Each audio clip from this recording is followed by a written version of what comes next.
እንዴት ያለ የሀገራችን ህግ የወንጀል ህግም ይሁን የቤተሰብ ህግ ሁለት ሚስት ማግባት ግን ይቻላል? በተለምዶ ሰዎች አንድ ላይ መጥቶ እንደ ባልና ሚስት ሲኖሩ በህጋዊ መንገድ ወይ ደግሞ ሴሌብሬት አድርጎ እንደተጋቡ ሁሉ የሚያመጣቸው ኢፌክቶች ወይ ደግሞ የሚያስከትሉት ውጤት ተመሳሳይ ነው። ጋብቻ በሁኔታ ሊደረግ አይችልም። እንደዚህ ማለት የተወሰኑ ዓመታት በኋላ አንድ ላይ ያፈሩትን ንብረት መታ የመጠየቅ መብት ይሰጣታል ማለት ነው። እና አንደኛው ሚስት ስንት ማግኘት አለባት? ባልየው ስንት ማግኘት አለበት?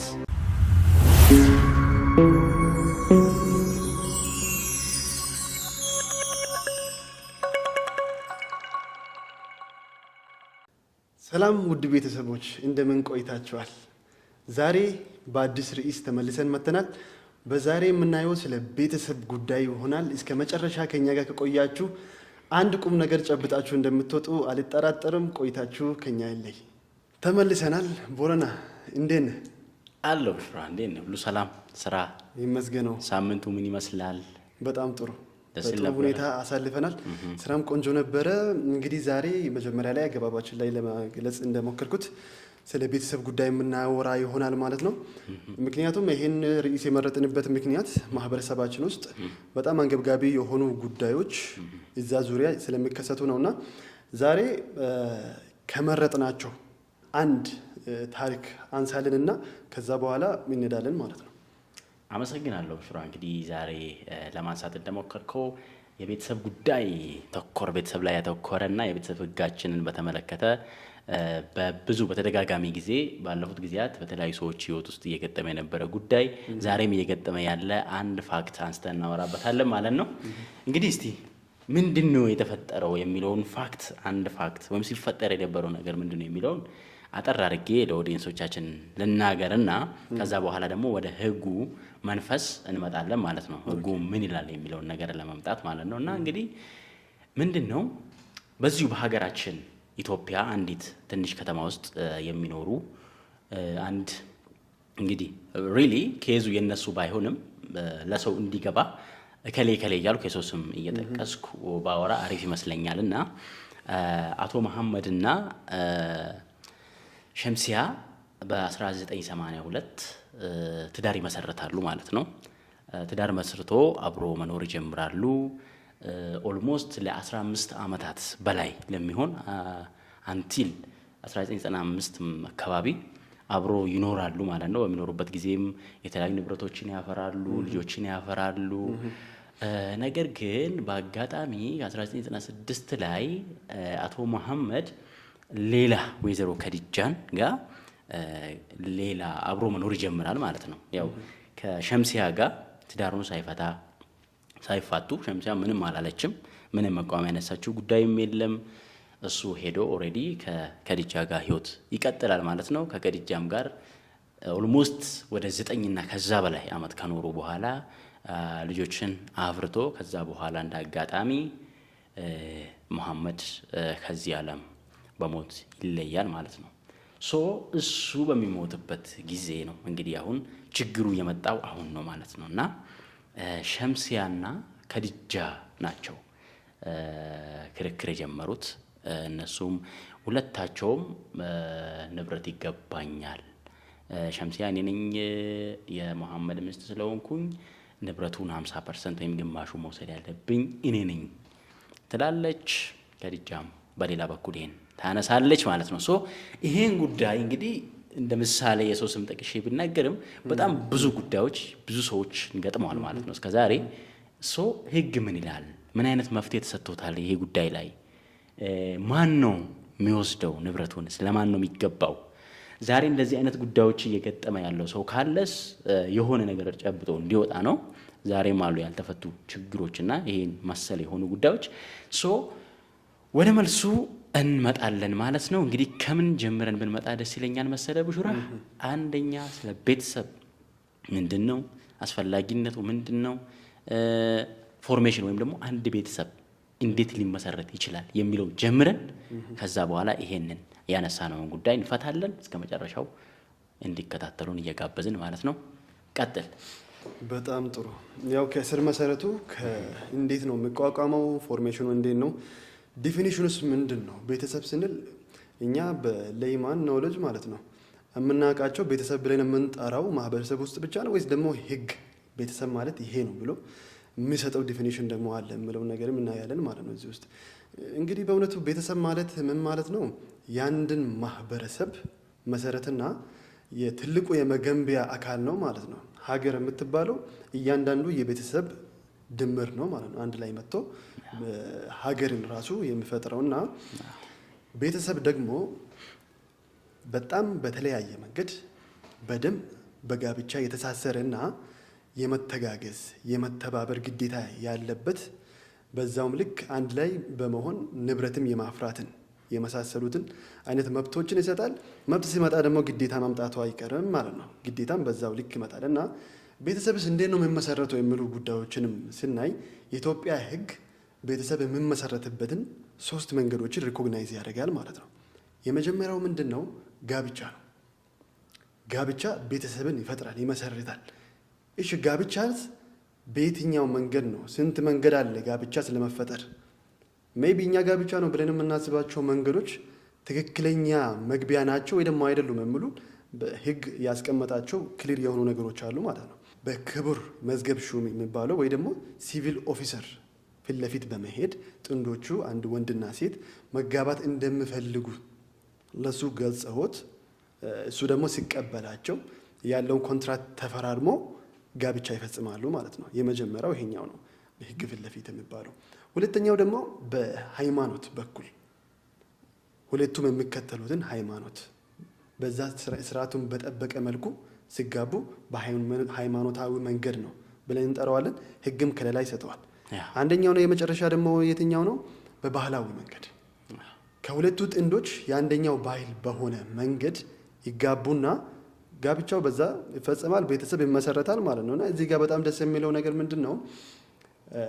በክቡር መዝገብ ሹም ፊት ለፊት ሄዶ እንደፈጸሙት ያህል ነው በባህላዊም ሆነ በሃይማኖት መንገድ ሲመሰረት የሚያመጣው ኢፌክትም ሆነ ሪኮግናይዝ የሚደረግበት መንገድ በዛው ልክ ስለሆነ ህግ ምን ያህል ከለላና ሪኮግኒሽን ለሃይማኖትና ባህል እንደሚሰጥ ያሳየናል ማለት ነው።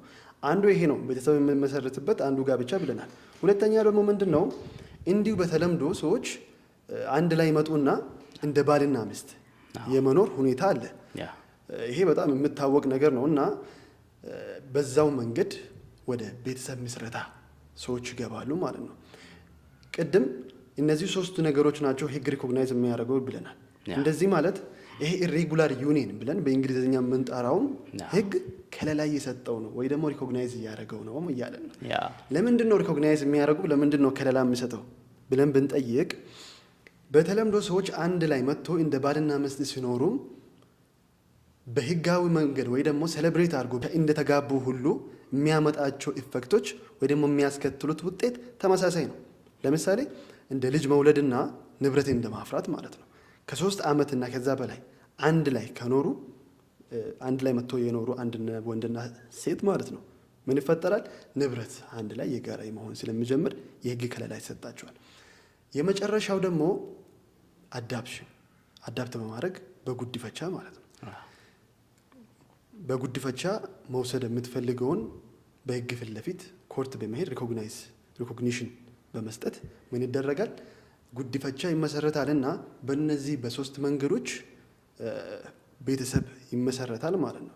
ቅድም ለመግለጽ እንደሞከርኩት እያንዳንዱ አንድ ላይ የመጣ እና የተመሰረተ ቤተሰብ የሚፈጥረው ፐርሰናልም ሆነ ፔኩነሪ ኢፌክቶች አሉና እነዚህ ኢፌክቶች ምን አይነት ኢፌክቶች ናቸው? ህግ ፊት ለፊትስ ምን አይነት ውጤቶች ሊያስከትሉ ይችላሉ? እስኪ አንዳንድ ጉዳዮችን በዛ በኩል አንሳለን። እንግዲህ ምንድን ነው ቤተሰብ የሚመሰረትበትን መንገድ ካወራን አንድ ቤተሰብ ደግሞ ከተመሰረተ በኋላ የሚያመጣቸው ኢፌክቶችና ኮንሲኩዌንሶች ስላላቸው ነው። ባይ ዘ ዌይ ቤተሰብ እንዴት ይመሰረታል ብሎ ህጉ ራሱ ያስቀመጠው ከተመሰረተ በኋላ የሚያመጣቸው ውጤቶች ስላሉት ነው ማለት ነው። እና ስፔሻሊ ጋብቻና እንደ ባልና እንደ ሚስት አብሮ በመኖር ወይም ደግሞ ሬጉላር ዩኒየን በምንለው ነገር በተመለከተ የሚያስከትሉት ውጤቶች በተሻሻለው የፌዴራል ቤተሰብ ህጋችን በግልጽ ተቀምጠዋል ማለት ነው። እና ከአንቀጽ 40 ጀምሮ የጋብቻን ውጤቶችን ያስከትላል። እነሱ ደግሞ እንደ ባልና ሚስት በመኖር ላይም ተመሳሳይ ውጤት ይኖረዋል። እና ውጤቶቹን ለሁለት ከፍለን ማየት እንችላለን ማለት ነው። አንደኛው ፐርሰናል ኢፌክት የምንለው ወይም ደግሞ በተጋቢዎች በግላዊ ግንኙነታቸው ወይም ደግሞ አብሮ በሚኖሩ ወንድና ሴት በግላዊነት ወይም በእነሱ መካከል ያለው ፐርሰናል ኢፌክት የሚያስከትለው አለ ማለት ነው። ይህም ደግሞ ከአንቀጽ 49 እስከ 56 ድረስ ተደርድሯል ማለት ነው እና የተወሰኑትን ለማንሳት ያክል ለምሳሌ አንድ ቤተሰብ ስትመሰረት መከባበር፣ የመተጋገዝ እንዲሁም የመደጋገፍ ኃላፊነት ይኖራል። የቤተሰብ የጋራ አመራር ለምሳሌ ልጅ ሊፈጠር ይችላል። ልጅ በሚመጣበት ጊዜ ለልጁ አስተዳደግ ላይ መልካም ስብዕና እንዲኖረው ለማድረግ ሁለቱም አብሮ የሚኖሩ ሰዎች ወይም ባልና ሚስት ግዴታ ወይም ደግሞ ኃላፊነት ይኖርባቸዋል ማለት ነው። ሁለቱም እና አብሮ መኖር አንድ ቦታ ወይም ደግሞ አንድ ቤት በመርህ ደረጃ ያስገድዳል ህጉ ማለት ነው። አንድ ሰው ባልና ሚስት ነው ለማለት ወይም ደግሞ እንደዚህ አይነት የፋሚሊ ሪኮግኒሽን ለመስጠት አብሮ መኖር እንዳለባቸው ህጉ በግልጽ ያስቀምጣል ማለት ነው እና ኢቭን ህጉ ምንድነው የሚለው ኮንሱሜሽን የሚባለው የሩካቤ እንደዚህ አይነት ነገሮች ራሱ ግዴታ ነው ወይም እንደ አንድ ኮንዲሽን ተቀምጧል በህጋችን ላይ። ሌላው የመተማመን ግዴታ ወይም ደግሞ ዲዩቲ ኦፍ ፊዴሊቲ የምንላቸው እነዚህ በግላዊ ግንኙነት በቤተሰብ በዛ ፋሚሊ ያለውን ጋብቻ የሚያስከትለው ወይም ደግሞ ቤተሰብ መመስረት የሚያስከትለው አንድ ውጤት ሲሆን በጣም ዋነኛው አሁን ቅድም ያነሳሁት ፋክት ራሱ ክርክር ያስነሳው በከድጃና በሸምሲያ መካከል ራሱ ክርክር ያስነሳው የምን ጉዳይ ነው? የንብረት ጉዳይ ነው ማለት ነው። የይገባኛል ጥያቄ ማንሳት የቻሉት ለምንድን ነው? ሰናይት ሄዳ ያልጠየቀችው? ሰናይት እኮ ጣልቃ አልገባችም በዚህ ጉዳይ ላይ ዩሲ ቤተሰብ ምስረታው ላይ አሉበት ነበሩበት በዛ ፋሚሊ ላይ። ለዛ ነው እነዚህ ሁለቱ ይገባኛል የሚል ጥያቄ ያነሱትና የንብረት ውጤትም ጋብቻ ወይም ደግሞ ቤተሰብ ስለሚያስከትል ነው ንብረት ላይ በገንዘብ እንትን የምንላቸውና እሱም ደግሞ ከአንቀጽ 57 እስከ 73 ድረስ በግልጽ ተደርድሯል ማለት ነው። ሁሉንም አናነሳቸውም ያው ምክንያቱም ያንን የመጀመሪያ ላይ ያነሳቱን ጥያቄ ለመመለስ ነው እየሄድን ያለ ነው እንጂ የቤተሰብ ግን እያስተማረን አይደለም። ለዛ ነካነካ አድርጌ አልፋለሁና በንብረት ላይ ስንል ደግሞ አንድ ቤተሰብ ሲመሰረት ንብረቱ ራሱ ለሁለት ነው የሚከፈለው። ፐርሰናል እና ኮመን ይባላል ማለት ነው። የጋራ ንብረት፣ የግል ንብረት የሚል ነው ብዙ ጊዜ ችግር የሚፈጥረው ማለት ነው። ይሄ ንብረት የግል ነው፣ ይሄ ንብረት ደግሞ የጋራ ነው የሚለው ማለት ነው። የቤተሰብ ሕጉ አንቀጽ 63 አንድ ቤተሰብ ወይም ደግሞ ጋብቻ ከተመሰረተ በኋላ የባልና የሚስት ንብረት በጋብቻ ውስጥ የተፈራ ንብረት በሙሉ የጋራ ነው የሚል ግምት ነው የሚወስደው ሕጉ እና 57 ላይ ተቀምጧል። የግል ናቸው ተብሎ 3 ነገሮች ተቀምጧል በግልጽ። አንደኛ ጋብቻው እስከሚፈጸምበት ጊዜ ድረስ በግላቸው ይዞ የቆዩት ንብረት የግል ሆኖ ይቀጥላል። ሁለተኛ በጋብቻው ውስጥ በውርስ ወይም ደግሞ በስጦታ ያገኙት ንብረት እንደሆነ የግላቸው ሆኖ ይቀጥላል ብሎ በግልጽ ያስቀምጣል ማለት ነው። ነገር ግን ያንን የግል ንብረት ለምሳሌ ሽጦ ሌላ የግል ንብረት ሲገዙ ያንን ማስመዝገብ መቻል አለባቸው። ያንን ካላስመዘገበው ግን ንብረቱ አውቶማቲካሊ ምን ይሆናል ማለት ነው የጋራ ወደሚለው ነገር ይቀየራል ማለት ነው። ስለዚህ ባጭሩ ጋብቻ ከሚያመጣቸው 2 ኢፌክቶች ዋና ኢፌክቶች አሉ። የንብረትና ፐርሰናል የምንለው ነው ማለት ነው። እንግዲህ ጋብቻ ይህንን ኢፌክት የሚያስከትል ከሆነ አሁን ቅድም ያነሳሁት የሙሐመድ የሸምሲያና የከዲጃ ኬዝን ብናይ ሙሐመድ ከአንድና ከዛ በላይ ሚስት ነው ያለው 2 ሚስት ማለት ነው። በዚህ ኬዝ እንዴት ያለ የሀገራችን ህግ የወንጀል ህግም ይሁን የቤተሰብ ህግ 2 ሚስት ማግባት ግን ይቻላል? ከመጀመሪያው አንድ ሰው at the same time 2 ሚስት ሊኖረው እንዴት ይችላል? ህጉ ይፈቅዳል ወይስ ምንድነው የሚለውን ነገር እስቲ ወደዛው ስለሚወስደን ነው ወደ መልሱ የሚወስደንም መንደርደሪያ ነው ባይዘው እያነሳን ያለ ነውና ተመልካቾቻችን በደንብ አብሮን ከቆዩ መጨረሻ ላይ ያነሳትን ኬዝ ማን ነው ንብረቱን መውሰድ ያለበት የሚለው ትክክለኛ መልስ ያገኛሉ ብለን ተስፋ እናደርጋለንና ብሽራ አሁን በ2 ሚስት ማግባቱ ላይ ያለውን የህግ ውጤት ንገረን። እንግዲህ በፍትሐ ብሔርም በወንጀል ህግም ጋብቻ ላይ ጋብቻን ስለመመስረት የተቀመጡ ነገሮች አሉ። መጀመሪያ ከፍትሐ ብሔር ብንነሳ ተሻሽሎ በወጣው በቤተሰብ ህግ አንቀጽ 11 ላይ ጋብቻ ላይ ጋብቻን መመስረት እንደሚከለከል በግልጽ አስቀምጦታል ማለት ነው። ደግሞ በዛው ልክ ወደ ኢትዮጵያ ወደ ወንጀል መቅጫው ህግ ደግሞ ብንመጣ አንቀጽ 650 ላይ እንደማይቻል አስቀምጧል ማለት ነው። ምን አይነት ነገሮችን ሊያስከትል ይችላል? ወይ የብር መቅጫ በገንዘብ ሊሆን ይችላል፣ ወይ ደግሞ ኢቭን ኢምፕሪዝመንት ሊያመጣ እንደሚችል በግልጽ አስቀምጠዋል ማለት ነው። ግን ደግሞ በልዩ ሁኔታ ኤክሰፕሽናሊ 651 ላይ ያ ጋብቻ የተፈጸመው ማለት ነው በባህላዊ መንገድ ወይ ደግሞ በሆነ የሚፈቅድ ሪሊጅን ተከትሎ ከሆነ ግን በልዩ ሁኔታ ሊፈቀድ እንደሚችል የሆነ ሁኔታ እንዳለ ግን ያስቀምጣል ማለት ነው። በጣም ጥሩ። እንግዲህ እዚህ ጋር ትልቅ ጋፕ እንዴት ነው ሊመጣ የሚችለው? አንድ ነገር ወንጀል አይደለም ወይ ደግሞ ወንጀል ሊሆን የሚችልበት ሁኔታ ላይኖር ይችላል ብለን ስናወራ እንደዚህ ማለት የፍትሐ ብሔር ግዴታዎችን ግን አያስከትልም ማለት አይደለም። እና አንቀጽ 651 ላይ ወንጀል ላይሆን የሚችልበት ሁኔታ አለ ካለን የሚፈቀድበት ሁኔታዎች ደግሞ አሉ ማለት ነው። በዛን ጊዜ ሰው ተጋብቶ አንድ ባል 2 ሚስቶችን ቢኖረውና ይሄ ትዳር ደግሞ ወደ መፍረስ ቢመጣ እንዴት ነው ቅድም ሊያመጣቸው ይችላል ብለን ባስቀምጥናቸው ፔኩኒያሪና ፐርሰናል ኢፌክቶች አሉ ብለናል አይደለ? ከሱ ጋር ታዲያ እንዴት ነው ዲል የምናደርገው ለምለው ነገር ግልጽ የሆነ የህግ መፍትሄ አልተቀመጠም ማለት ነው በዚህ ጉዳይ ላይ እና እንደምታወቀውና እንደምታመነው አንድ ትዳር ሲመሰረት ለላይፍ ታይም እንደሆነ ነው ግምት ተወስዶ ሰው የሚጋባው እንጂ አይ ከአንድ ወር በኋላ ወይ ደግሞ ከአንድ ዓመት በኋላ እንፋታለን ብሎ አይገባም። ሜይ ቢ በሌሎቹ ሀገራቶች ሊኖሩ ይችላሉ። ለምሳሌ በኮንትራት መጋባት አለ ወስተርን ዓለም ላይ ማለት ነው። ግን በሀገራችን ህግ ሪኮግናይዝ የሚደረግ ነገር አይደለም። ስለዚህ ወደ ትዳር የምትገባ ከሆነ ፎር ላይፍ ታይም ነው ማለት ነው እና የሆነ ታይም ላይ ደግሞ ማብቃቱ ደግሞ አይቀርም።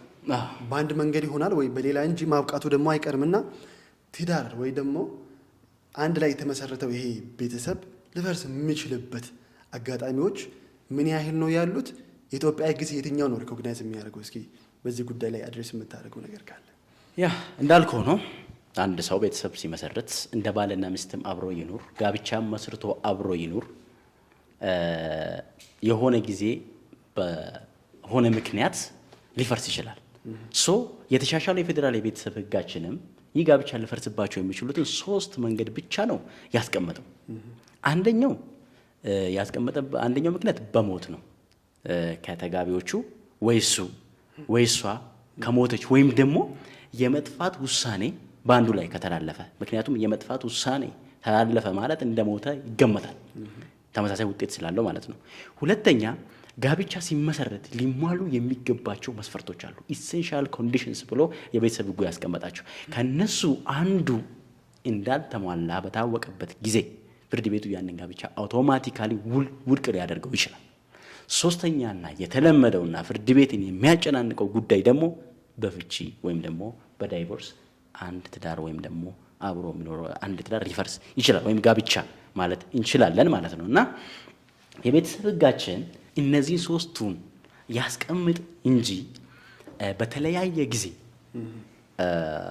የሰበር ሰሚ ችሎት በዚህ ጉዳይ ላይ የሰጣቸው ውሳኔዎች አሉ። እንደዚሁ መከራከሪያ ተነስቶ በንብረት ላይ ሳይሆን የትኛውን ትዳር ነው ተቀባይነት መስጠት ያለብን የሚለውን በተመለከተ አንድ የሰበር ሰሚ ችሎት በተለያየ ጊዜ በተለያየ መዝገብ ቁጥር የሰጣቸው ውሳኔዎች አሉና አንደኛ ሰበር ምንድነው ያለው? ጋብቻ በሁኔታ ሊመሰረት ይችላል የሚል ነገር በማንሳት ጋብቻ ሊመሰረትባቸው ከሚችላቸው 3ቱ ህጉ ላይ የተቀመጡ አንተ ቀደም ያነሳቸው መንገዶች በተለየ ሁኔታ አነሳ። ይህ ምንድነው የሆነው? ባልና ሚስቶቹ አብረው የኖሩ ነበረ። ከዛ በኋላ ፍቺ ተጠየቀ፣ ፍርድ ቤት ተሄደ፣ ፍቺው ተፈጸመ፣ ኦልሬዲ ተፋቱ። ዘንድ ተለያይቶ መኖር ከጀመሩ በኋላ ግን የሆነ ጊዜ ላይ መጥቶ ምን አደረጉ ማለት ነው? አብሮ መኖር ጀመሩ። አብሮ መኖር ከጀመሩ ከትንሽ ጊዜ በኋላ ደግሞ አሁንም ተለያዩ። ሲለያዩ መልሰን ጋብቻ ፈጥረናል። አብረን ከመጣን በኋላ ደግሞ የተፈሩ የተወሰኑ ንብረቶች አሉ፣ እነሱም ይገባናል የሚል ጥያቄ ነበር የተነሳው እና አብሮ ተመልሶ እስከኖሩ ድረስ ጋብቻ አለ ብለን እንወስዳለን ብሎ ሰበር ከ3ቱ መንገድ ውጪ የተለየ የጋብቻ አይነት ፈጥሮ እንትን ብሎ ነበርና ይህ ውሳኔ ደግሞ በፌዴሬሽን ምክር ቤት ህገ መንግስታዊ ትርጉም ተሰጥቶበት ጋብቻ በሁኔታ ሊደረግ አይችልም። ህጉ ያስቀመጣቸው ጋብቻ ሊፈጸምባቸው የሚችሉ 3 መንገዶችን አስቀምጠዋል። በእነዚህ አሁን ባስቀመጥኳቸው በ3 መንገዶች ብቻ እንደሆነ ከቤተሰብ ህጉም ሆነ ፌዴሬሽን ምክር ቤት የተሰጠባቸው የህገ መንግስታዊ ትርጉም በግልጽ መረዳት እንችላለን ማለት ነው። እንግዲህ ጋብቻ እንደዚህ ከፈረሰ ክርክር የሚነሳ ደግሞ መቼ ነው? ከፈረሰ በኋላ አይደለ ዋናው የክርክር መንስኤ ደግሞ ንብረት ላይ ነው ማለት ነው። ሶ እነዚህ ጋብቻ ከፈረሰ በኋላ ምን አይነት ውጤቶች አሉት? ስፔሻሊ ደግሞ አሁን እንዳነሳ ነው 2 ሚስት ማግባትም ይቻላል ብለናል። እነዚህ 2 ሚስቶች በሚከራከሩበት ጊዜ ንብረቱ ላይ ማን ነው መውሰድ ያለበት የሚለውን ከቤተሰብ ሕጉ ጀምረ ያሉትን ነገሮች ለኦዲየንሶቻችን ግልጽ ብታደርግላችሁ። በጣም ጥሩ ሊፈርሱበት የሚችሉት አጋጣሚዎችም በአሪፍ ሁኔታ አንስተሃል ማለት ነውና ከፈረሱ በኋላ ምን አይነት ኢፌክቶችን ያመጣሉ መሰለህ? የሚያስከትሉት ውጤቶች ውስጥ አንዱ የልጆች የመኖሪያ ቦታ የመወሰንና የንብረት ክፍፍል ነው ማለት ነው የሚመጣው። ቅድም ደግሞ የጋራ ንብረት 50% ሼር አላቸው ካለን፣ አሁን ግን እዚህ ጋር ያለው ሰው 2 ሰው ብቻ አይደለም፣ 3 ሰው ነው ያለው። አንድ ባል አለ፣ 2 ሚስቶች ደግሞ አሉ። ታዲያ ይሄን ጉዳይ እንዴት ነው መፍታት የምንችለው ነገር ደግሞ በየትኛው መንገድ ነው የሚፈርሱት የሚለው ነገር መጀመሪያ ላይ ካነሳ ነው ሀሳብ ጋር እንዴት ነው መሄድ የሚችለው? ብዙ ጊዜ ባይጋሚ የሚፈጠረው ሰዎች እንዲሁ ፍርድ ቤት ሳይሄዱ የመጨረሻ ውሳኔ እንደተፋቱ በፍርድ ቤት ሳያረጋግጡ ምን ያደርጋሉ? በየፊናቸው ይለያዩና የየራሳቸውን ኑሮ ይጀምራሉ። ከሌላ ጋር ተጋብቶ ከእንደ አዲስ ንብረት ማፍራት ጀምሮ የየራሳቸው ኑሮ ይጀምራሉ። ያን ጊዜ ምን ብሎ ያስባሉ? ተራራችን ፈርሷል፣ ሰማናችን ተቀዷል ብሎ በማሰብ ወደ ሌላኛው ይገባሉ ማለት ነው። ቅድም ደግሞ በሰበር ሰሚ ችሎት አስገዳጅ ትርጉም ተሰጥቷል ብላል። የቱ ጋር ነው የተሰጠው? በሁኔታ እንዲሁ በመለያየት ብቻ በተጨባጭ አንድ ላይ የመኖር ሁኔታቸው ከቀረ ትዳሩ ይፈርሳል የሚለው ነገር ሰበር ሰሚ ችሎት ውሳኔ ያስተላልፈዋል ማለት ነው። ወስኗል። ፌዴሬሽን ምክር ቤት ደግሞ አይቻልም ብሎ ያንን ነገር ሽሮታል ማለት ነው። ስለዚህ አሁን ባለው ሁኔታ በሁኔታ ጋብቻ ማፍረስ አይቻልም። እንደዚህ ማለት ምን ያህል ዓመት ተለያይቶ ቢኖሩም እንኳ ሌላ ትዳር ውስጥ ከገባ ጋብቻ ላይ ጋብቻ ነው ብለን ነው የምንቆጥረው እንጂ የመጀመሪያው ትዳር ፈርሷል ብለን ልናስበው ወይ ደግሞ ልንወስነው አንችልም ማለት ነው። እንደዚህ ማለት የተወሰኑ ዓመታት በኋላ አንድ ላይ ያፈሩትን ንብረት መታ የመጠየቅ መብት ይሰጣታል ማለት ነው። እና ቅድም መጀመሪያ ላይ እንዳነሳው ኬዝ ጉዳይ በጣም ብዙ ቀጥታ የሚያያዙትም ሆነ ዞሮ ዞሮ የሚያያዙት እስከ ሰበር ሰሚ ችሎት የደረሱ ኢቭን እስከ ፌዴሬሽን ምክር ቤት የደረሱ ጉዳዮች አሉ ማለት ነው። ከነዛ ውስጥ ሪሌቫንት ናቸው ብዬ ያሰብኳቸውን የተወሰኑትም ብቻ ላንሳል። የመጀመሪያው ላይ ቮሉም 5 ውስጥ አንድ የተሰጠ አስገዳጅ የህግ ትርጉም አለ ማለት ነው። ይሄኛው ወረዳ ፍርድ ቤት ላይ እንዴት ነው የምነሳው? አንድ ባል ነበረ እንትን ያርጎ ምንድነው አንድ ልጅ ደግሞ ነበረው። አስቀርቶ የሞተው አንድ ልጅ ነው እና ንብረት ነበራቸው። ከዛ በኋላ በህይወት ስለሌለና አንድ ልጅ ደግሞ ስላለው ያ ልጅ የአባቱን ድርሻ የመውሰድ ሰክሴሽን ወይ ደግሞ የውርስ ጉዳይ ይመጣል ማለት ነው። እዚህ ጋር ጋብቻ ፈርሷል። በየትኛው መንገድ ነው የፈረሰው? በናቹራል መንገድ ነው ማለት ነው። በሞት ነው የፈረሰው። ከሁለቱ ሚስት ጋር ነበር ማለት ነው። ሁለት ሚስት ነበረው ማለት ነው። ሁለት ሚስት ነበረው። ከዛ እሱ ሲሞት ልጁ ደግሞ ይጠይቃል የአባቴን ድርሻ ይስጡኝ እያለ። በዚህኛው ጊዜ እንዴት ታደርገዋለህ? ለልጁ ምን ያህል ትሰጠዋለህ? የአባቴ ድርሻ ይሄን ያህል ነው ብለህ ለሚስቶቹስ ምን ያህል ይሰጣል የሚለው ነገር ስር ያለው ፍርድ ቤት ግማሹን 1/2ኛው ለልጁ ይስጥና 1/4ኛውን ለሚስቶቹ ሰጥቶ ያሰናብታቸዋል ማለት ነው። በዚህ የልጁ እናት ያልሆነችው ሌላኛዋ ሚስት በዚህ ያልተስማማችው ወደ ከፍተኛው ፍርድ ቤት ትሄዳለች። እስከ ጠቅላይ ፍርድ ቤት ይሄድና እስከ ሰበር ሰሚ ችሎት ይሄ ጉዳይ ይደርሳል። ያን ጊዜ ሰበር ሰሚ ችሎትን ምን ያደርጋል? መጀመሪያው ፍርድ ቤት ከስር ፍርድ ቤት ላይ የተወሰነው ውሳኔ እንዲጸና ያደርጋል ማለት ነው። የትኛው ውሳኔ ሰጠ? 50% ልጁ ይውሰድ፣ የቀሩትን 1/4ኛ ደግሞ ሁለቱ ሚስቶች ይካፈሉ ማለት ይካፈሉ ብሎ አስቀመጠ ማለት ነው። በሌላኛው ጉዳይ ደግሞ ቮሉም 11 ውስጥ የተሰጠ ሌላኛው ደግሞ አለ። በሱ ደግሞ ምንድነው የሚከሰተው? እዚህ ጋር የሞተ ሰው የለም። ሶስቱም አንድ ባልና 2 ሚስቶች አሉ ማለት ነው። የፍቺ ጉዳይ ሲነሳ ከአንደኛው ጋር ነው መፋታት የፈለገው፣ ሌላኛው በጣልቃ ገብነት ነው የመጣቸው። ይሄ ጉዳይ ይመለከተኛል ልቀላቀል ስትል የስር ፍርድ ቤቱን ፈቀደላትና ወደ ጉዳዩ ወደ ክሱ ወደ ክርክሩ ተቀላቀለች ማለት ነው። ከዛ ይሄኛውም ጉዳይ ይሄድና እየተደርሳል ማለት ነው። ያው ከጊዜያችን ጋር ለመሄድ ነው እንደዚህ ማለት ነው።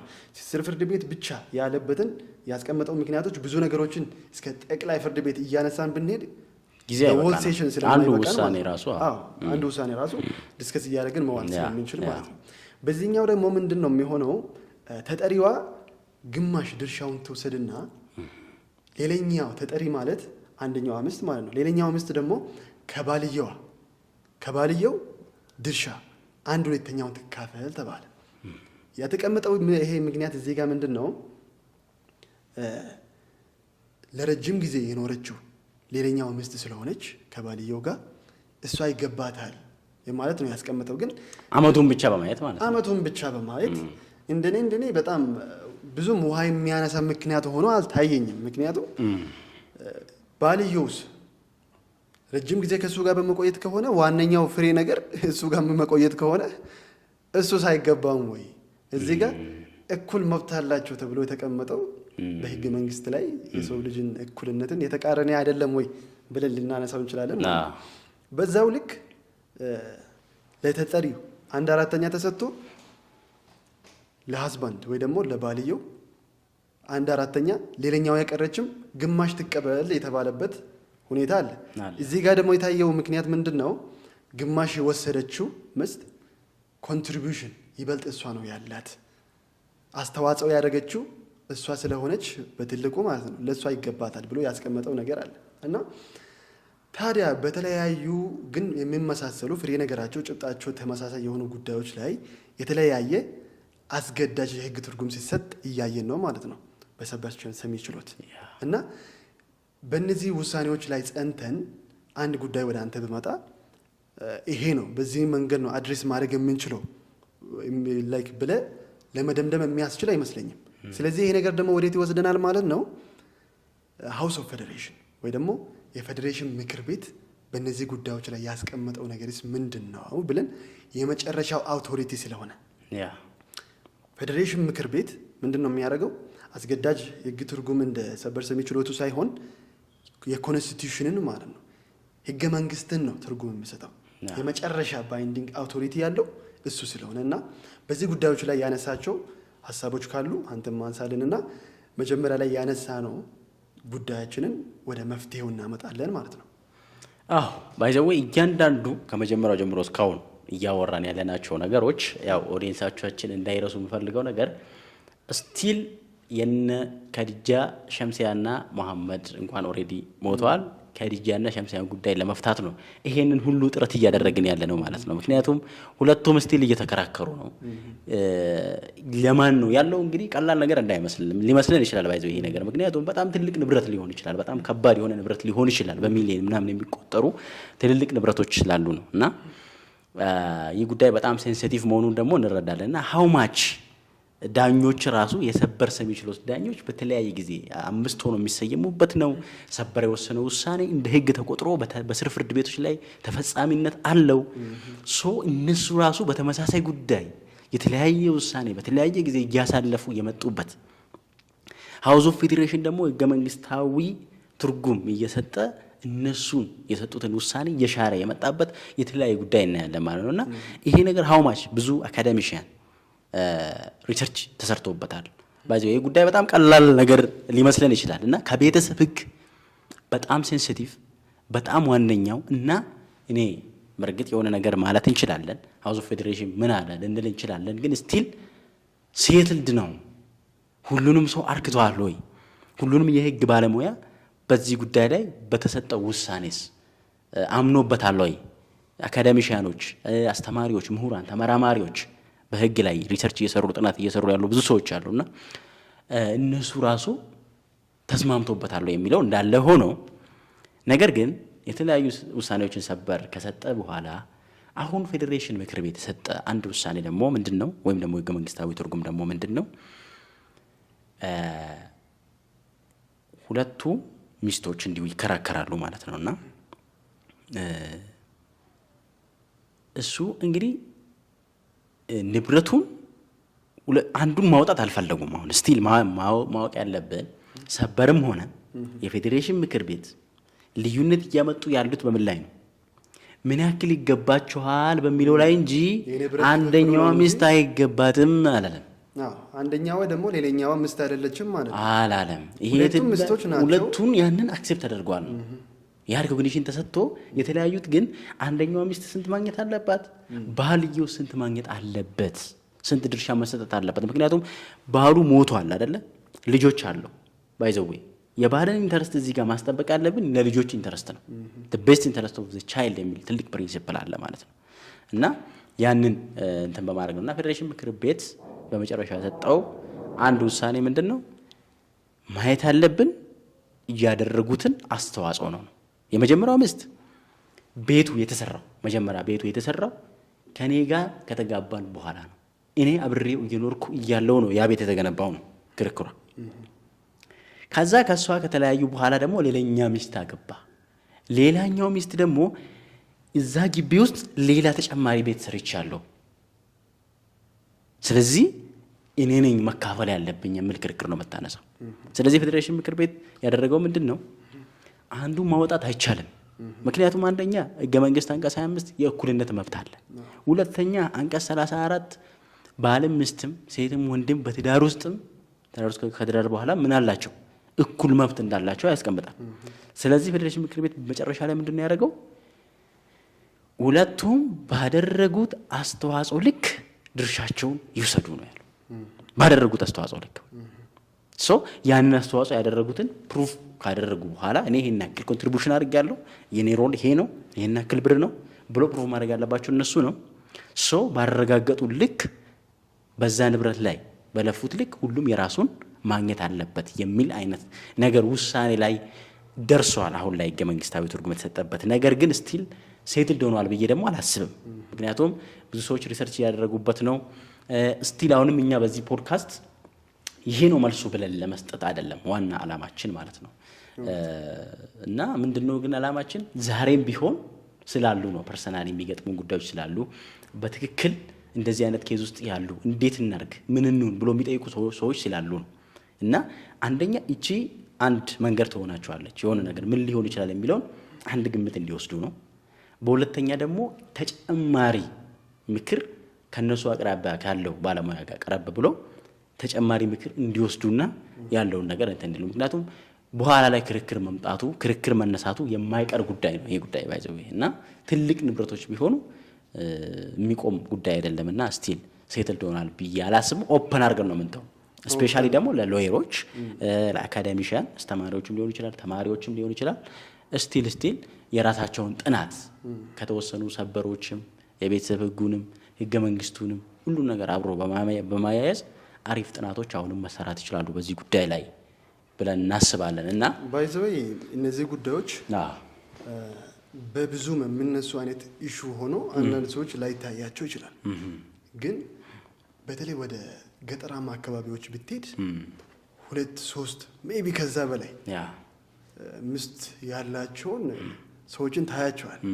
እና እነዚህ ነገሮች ትዳሩ ወደ መፍረስ ሲመጣ አሁን ያልናቸው ጉዳዮች አለመከሰት አይችሉም፣ ይመጣሉ ማለት ነው። እና ደግሞ ወደ ፍርድ ቤት ምን ያህል እንደሚመጡ የምታውቀው እዛ ያሉትን ኬዞችን ስታይ ነው።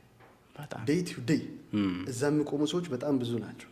ሰፊው ማህበረሰብ ደግሞ ሜይቢ ላይኖረው ይችላል አዌርነሱ ማለት ነው። እና ይሄ ጉዳይ አንተም እንዳልከው በደንብ አድሬስ ተደርጓል ወይ ደግሞ የመጨረሻ ውሳኔ ተሰጥቷል ብለን ደምድበን ማስቀመጡ በጣም ያስቸግራል። ግን ሆኖም እያለ ኦኬ እንደዚህ አይነት ነገር አለ እንዴ ብሎ ሰዎች እንዲመራመሩ እንዲጠይቁ ኦፕን እንዲሆኑበት ከማሰብም የተነሳ ነው ማለት ነው እኛ ዛሬ ይህን ጉዳይ ይዘን የመጣ ነው። እና መጀመሪያ ላይ ያነሳው ታሪክ እንዴት ሊሆነው ነው? እባክህ እነዚህ ሰዎች እንግዲህ ለጊዜው ልንላቸው የምንችለው ከዲጃ ናት፣ ሸምሲያ ናት ትልቅ ሮል ያላት አሁን የክርክር እንትን የሆነው ንብረቱ ላይ ማለት ነው። የክርክር መንስኤ የሆነ ንብረት መፈራት ላይ ማን ነው ትልቅ ኮንትሪቢዩሽን ያለው በሚለውን አይተን 50% 75% ምን ያህል ትልቅ እንደሆነ ፕሩቭ ማድረግ የሚጠበቅባቸዋል። እነሱም ጋር ያለ ግዴታና ኃላፊነት አለ ማለት ነው። ያንን ነገር ካረጋገጡ በሮላቸው ልክ ባደረጉት አስተዋጽኦ ልክ ንብረት የማግኘት መብት አላቸው፣ ወይም ደግሞ ያንን ይካፈላሉ። ጋብቻ ያለው ውጤት አይቆምም። ስቲል ያለው ጋብቻ ወይም እንደ ባልና ሚስት አብሮ መኖር የሚያስከትለው ውጤት አንዱ የንብረት ውጤት ብለናል። ንብረት ስንል ደግሞ የጋራ የሚል ነገር ስለሚፈጠር ነው። ስለዚህ ባይ ዘ ዌይ አንድ ኦዲየንሶቻችን እንደ ቲፕ እንዲወስዱት የሚፈልገው እንደ ባልና ሚስት አብሮ መኖር የምንለው ጉዳይ በንብረት ከጋብቻ ለየት የሚለው ነገር አለ። ንብረትን በተመለከተ የንብረት ውጤት ያስከትላል። ነገር ግን እንደ ባልና ሚስት ከሆነ አብሮ መኖር የጀመሩት ከዛ በኋላ ከ2 ዓመት ለምሳሌ 2 ዓመት አብሮ ከኖሩ በኋላ ቢለያዩ አንዱን ንብረት የመጠየቅ አይችልም። ንብረት ላይ ውጤት አይኖረውም። እንደ ባልና ሚስት መኖር የጀመሩ ሰዎች ንብረት ላይ መጠየቅ የሚችሉት ከ3 ዓመትና ከዛ በላይ አብሮ ከኖሩ ብቻ። እስከ 3 ዓመት ድረስ ከተለያዩ ንብረት ላይ ምንም ውጤት የለውም። ሁሉም ይዞ የመጣውን ይዞ ይወጣል ማለት ነው። ሁለተኛ ለየት የሚያደርገው ነገር መለያየት ቢፈልጉ እነዚህ ሰዎች መፋታት ቢፈልጉ ፍቺ የሚቻለው በምንድን ነው ብለናል? በፍርድ ቤት ብቻ አላለ። እነዚህ ሰዎች ግን ፍርድ ቤት መሄድ አይጠበቅባቸው። አብሮ መኖር ካቆሙ ጊዜ ጀምሮ ጋብቻቸው ፈርሷል። ይዞ የመጡት ፍርድ ቤት የሚሄዱት ወደ ኋላ መመለስ ነው። ያ ፍርድ ቤት የሚሄዱት ከ3 ዓመትና ከዛ በላይ አብሮ ኖሮ ከሆነ ንብረት ላይ ውጤት ስለሚኖረው የንብረት ክፍፍል እንዴት ይሁን በሚለው ጉዳይ ብቻ ፍርድ ቤት ይሄዳሉ እንጂ ይህ ጋብቻ ይፍረስልን መፋታት እንፈልጋለን ብሎ አቤቱታ ለፍርድ ቤት ማቅረብ አይችሉም። ምክንያቱም ልክ እነሱ አንድ ላይ መኖር ሲጀምሩ አይደለ ተመስርቷል ያለው ፍርድ ቤት ሪኮግናይዝ ተሰጣቸው ህጉ። ልክ ደግሞ እነሱ ቻው ቻው የተባባሉበት ቀን ተፋቷል ብሎ ህጉ ደግሞ እዛው ማለት ራሳቸው ጀመሩት ራሳቸው ጨርሱታል ማለት ነው። ሌላ የገባ አካል የለም። መጀመሪያውም ጣልቃ ገብነት አያስፈልገንም ብሎ ፈቃዳቸውን ኢንዳይሬክትሊ ስለሰጣቸውማ እኔ ክፉ ልታዝብልኝ ሳሰጣቸውማ አላልኩምና አንድ ተጋቢዎች ተጋብቶ በስምምነት ፍርድ ቤት ሄዶ መፋታት ይችላሉ አይደለ? ግን በስምምነት ሄዶ መፋታት የሚችሉት ከ6 ወር በኋላ ከሆነ ብቻ ነው። እስከ 6 ወር በስምምነት መፋታት አትችሉም ማለት ነው። ደግሞ ሲጀመር 6 ወር ሳይደርስ ለመፋታት ለምን ተጋባችሁ ብለህ ትጠይቅም። ባይዘው የጋብቻ ቢዝነስ የሆነበት እንትን እኮ አለ። አሁን አንዳንዴ የዌስተርኖችን ካልቸር የወሰድን ለቢዝነስ መመስረት ጀምሮ ነበር። ባይዘው የሆነ ጊዜ ላይ ስፔሻሊ ከተሞች አካባቢ ይጋባሉ 2 ወር 3 ወር ሰውየውን እኮ አይፈልጉም። እሱም እሷን አይፈልግም፣ እሷ እሱን አትፈልግም። ነገር ግን ዝም ብላ 1 ወር 2 ወር አብራ ኖራ ከዛ በኋላ ይለያያልና ንብረት የጋራ ነው። ሜቢ አንዳንድ ቦታዎች ወደ ሀገራችንም የመጣበት እኮ ለዛ ነው አጋጣሚዎች አሉ። እስቲል 6 ወር ራሱ በቂ አይመስለኝም እኔ። ከዛ በላይ ተሳስረው የቆዩ ነው የምትለው? አዴ ኧረ ይፋቱ ካልተመቻቸው ይሁን እንግዲህ አንተ ከፈቀድክላቸው። ቆይታችን ከመጨረሳችን በፊት የምትላቸው ነገር ካለ? የዛሬ ቆይታችን እንግዲህ የምንጨምረው ነገር የለም። ብዙ ሀሳቦች አንስተናል። ትኩረት አድርጎ ለሰማ ሰው፣ ትኩረት አድርጎ ላዳመጠ ሰው ይህ ጉዳይ ደግሞ እውነትም ገጥሞኛል ወይም ደግሞ እኔ የማውቀው የገጠመው ሰው አለ የሚሉ ነገር ካለ ሀሳብ በኮሜንት ስር ምናልባት መጻፍ ይችላሉ ኦዲየንሶቻችን። ይሄ ነገር እንዴ አለ እኮ ብዙ ነው እኮ ስቲል ጥያቄያችን ነው የሚሉ ነገሮች ማንሳት ይችላሉ ማለት ነው። ስለዚህ ሎየሮችም የህግ ባለሙያዎችን የሚሰሙ ካሉ የሚሰጡት ሪኮመንዴሽን ካለ እንደዚህ ቢሆን አሪፍ ነበረ፣ እንደዚህ ቢሆን ጥሩ ነበረ፣ ህገ መንግስታዊ ትርጉም ሲሰጥበት በዚህ መንገድ ተሰጥቶ ቢሆን ጥሩ ነበረ፣ የፌዴሬሽን ምክር ቤት ትርጉምም ደግሞ በዚህ ላይ ጉድለት ይኖረዋል ብሎ የሚያስቡት ነው። ኦፕን ነው በቃ ህግ ምክንያት አሳማኝ ምክንያትና ህግና ህገ መንግስትን ባልተቃረነ መልኩ እስከሄድክ ድረስ ህግ ላይ ሀሳብ መስጠት። ምክንያቱም ማህበረሰብን መረዳት ነው ዋናው ነገር፣ ዋናው ቁም ነገር። ህግ የማህበረሰብን ችግር ለመፍታት እንጂ የመጣው ማህበረሰቡ ላይ ችግር ለመሆን አይደለም የመጣው። እና እኛና ኢትዮጵያና አሜሪካ፣ ኬንያና የተለያዩ ሀገሮች ተመሳሳይ ህግ ሊኖረን አይችልም።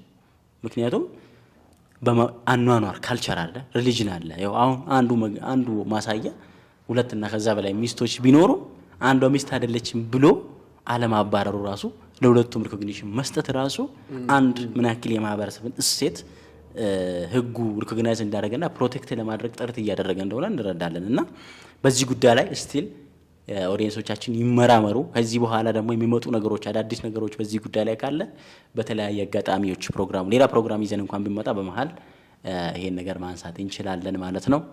እንግዲህ እኔ የምለው ይሄንኑ ነው። አንተ የምትጨምረው ከሌለ? በጣም ብዙ ነገር ተብሏል፣ ቲፖች ተሰጥተዋል። የተቻለውን ያህል አድሬስ ለማድረግ ሞክረናል ማለት ነው። እና እዚህ ውስጥ ያየነው ለሆነ ሰው እንደ ሪኮመንዴሽን ወይ ደግሞ እንደ ምክር ሳይሆን ፎር ኤዱኬሽናል ፐርፐዝ ነው ማለት ነው። ሰው ከዚህ ተነስቶ አንተም እንዳልከው መመራመር መጠየቅ እንድችሉ ነው ማለት ነው። እንግዲህ የዛሬ የነበረን ቆይታችን ይሄን ይመስላል። ሀሳብ አስተያየት ካላችሁ ወይ ደግሞ በሌላ ርዕስ እንድንወያይበት የምትፈልጉ ከሆነ ከታች ያለው ኮሜንት ሴክሽናችን ላይ አሳውቁን። እንደዛውም ለሌላ ጓደኞቻችሁ፣ ቤተሰባችሁ ይሄን ነገር ማወቅ አለባችሁ ብላችሁ የምታስቡት ሰው ደግሞ ሼር አድርጉ። እንደዚህ አይነት ሀሳቦች ቶሎ ቶሎ እንዲደርሳችሁ ከፈለጋችሁ ደግሞ ሰብስክራይብ አድርጉን። ጨርሰናል። እዚህ ላይ መወራት አለበት፣ ይህ ጉዳይ ቢነሳ ጥሩ ነው፣ ይህ ጉዳይ ገጥሞኛል የምትሉ ነገር ካለ ደግሞ ኮሜንት ላይ ጻፉልን። አይተን በዛ ላይ ቪዲዮ እንሰራለን፣ እንግዶችንም እንጋብዛለን። መልካም ጊዜ